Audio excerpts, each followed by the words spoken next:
Voici le guide complet pour tout perdre en bourse ou sur les cryptos en un minimum de temps. Moi c'est Matt, le CEO de Baytree Capital. J'aide les particuliers et les entreprises à investir de manière peu conventionnelle sur réussirainvestir.com. Bien sûr, on va parler du levier, cette chose tentante qui nous pousse à vouloir investir plus que ce qu'on a réellement. En gros, pensez-le comme un prêt à la banque que vous devez rembourser. Si vous n'arrivez pas à rembourser à temps, alors la banque va venir saisir tout ce que vous possédez pour pouvoir se rembourser et se protéger. En bourse ou sur les cryptos, c'est exactement le même principe, sauf que ça va beaucoup plus vite. C'est tentant d'utiliser le levier, par exemple quand on a un petit capital, ici 1000 euros, on nous promet d'avoir 100 000 euros à la place de 1000 euros avec un tout petit frais. Ça fait comme si on prenait des stéroïdes avec notre portefeuille et qu'on allait générer énormément d'argent. Sauf que c'est pas si simple. Ce qu'on vous dit pas et ce qui est pas clair sur les plateformes et quand on fait ce genre de pratique, c'est qu'en fait on peut venir se faire liquider, on appelle ça. C'est-à-dire que la plateforme sur laquelle on investit va venir nous couper notre position et nous faire perdre tout notre capital. Je sais, ça peut paraître fou comme ça, mais c'est exactement comme ça que ça se passe.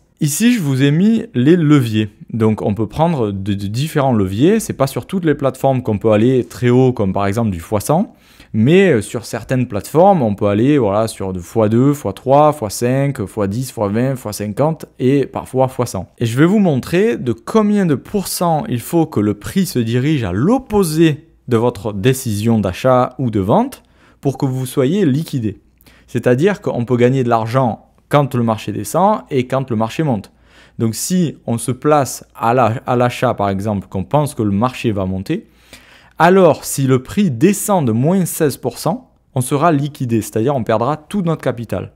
Donc ça fait pas plaisir. Et un 16%, on va voir tout à l'heure sur le graphique, par exemple sur Bitcoin, ça peut aller très très vite. Donc ça c'était juste le x5. Le x10 c'est moins 10%, le x20 c'est moins 5%, c'est-à-dire qu'on perd tout notre capital si ça bouge de moins 5%, je vous le rappelle. Le x50 c'est moins 2% et le x100 moins 1%. A l'inverse, quand on pense que le prix va baisser et qu'on parie à la baisse, alors si le prix monte de 25%, ici on est liquidé en x5. Si le prix monte en x10, donc c'est 11%, ici après c'est 5% pour x20, 2% pour x50 et 1% pour x100. Moi je trouve que c'est assez pervers le levier, souvent on l'utilise avec des gros leviers quand on est débutant parce qu'on a peu de capital et au final on a beaucoup de chances de se faire liquider et donc de perdre tout son argent. Les leviers à la limite acceptable c'est le x2 et le x3 mais on voit quand même que une chute de moins 33% sur du x2 ça nous liquide, c'est-à-dire on perd tout. Et à l'inverse, donc le short, c'est-à-dire qu'on pense que le marché va baisser, si l'action ou la crypto monte de 100%, alors on est liquidé.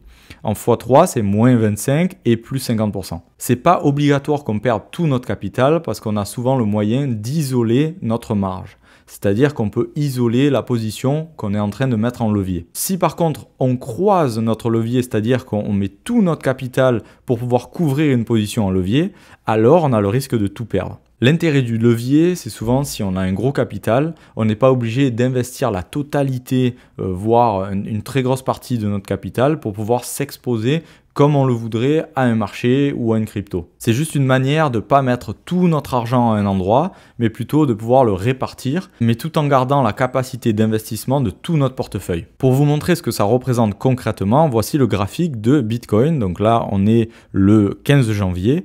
Et le Bitcoin se trade environ à 100 000 $. Si on déclenche une position à levier ici, vous voyez le prix, il est juste ici, et qu'on pense que le prix va monter et qu'en fait il ne le fait pas, mais qu'on a mis un levier x100, vous voyez que la liquidation est ici, c'est-à-dire vraiment très proche du prix. Vous voyez les variations que ça peut faire, c'est énorme. En x50, c'est ici, à moins 2%. Après à 95 000 on a le x20 donc on se fait liquider ici. Si on met un levier x10 on se fait liquider à 91 000 et en x5 à 84 000. Pour vous donner en perspective ce que ça peut donner, vous voyez que les variations sont énormes sur le Bitcoin. Par exemple, si on déclenche ici, qu'on est en train de FOMO sur le Bitcoin et qu'on pense que ça va monter énormément et on déclenche en x20, vous voyez qu'il ne faut pas revenir très très bas pour vous liquider.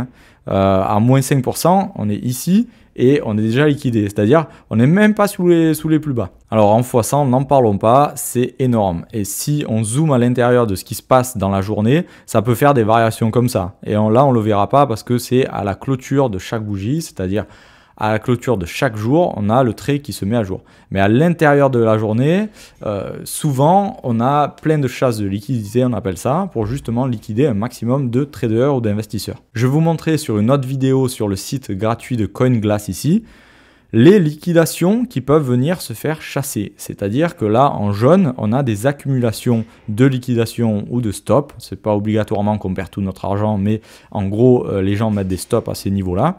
Et on voit que le marché va souvent les récupérer. Ça agit un peu comme un aimant. Les contrats où on peut ajouter du levier, c'est des contrats dérivés, on appelle ça. Et par exemple ici sur TradingView, vous avez le BTC USDT.P, c'est-à-dire perpétuel.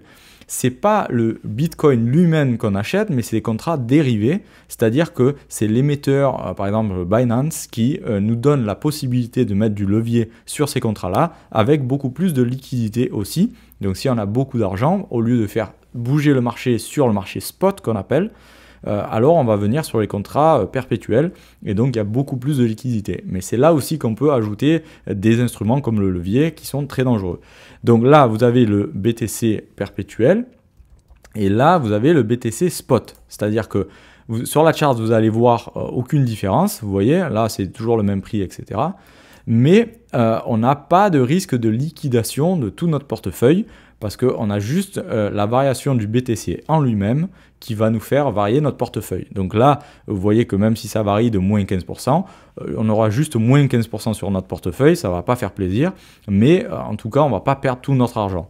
Bien sûr, si on n'a que 1000 € à acheter, ben, ça fera 1000 € au lieu de 100 000, un seul BTC, c'est-à-dire 0,01 BTC. Restez rationnel et si vous arrivez à survivre suffisamment longtemps sur les marchés financiers, alors vous allez voir votre portefeuille monter d'une manière que vous n'aurez jamais imaginé. N'oubliez pas de vous abonner, je partage plein de contenus qui pourraient vous intéresser beaucoup. Je vous retrouve sur la prochaine vidéo, à la prochaine.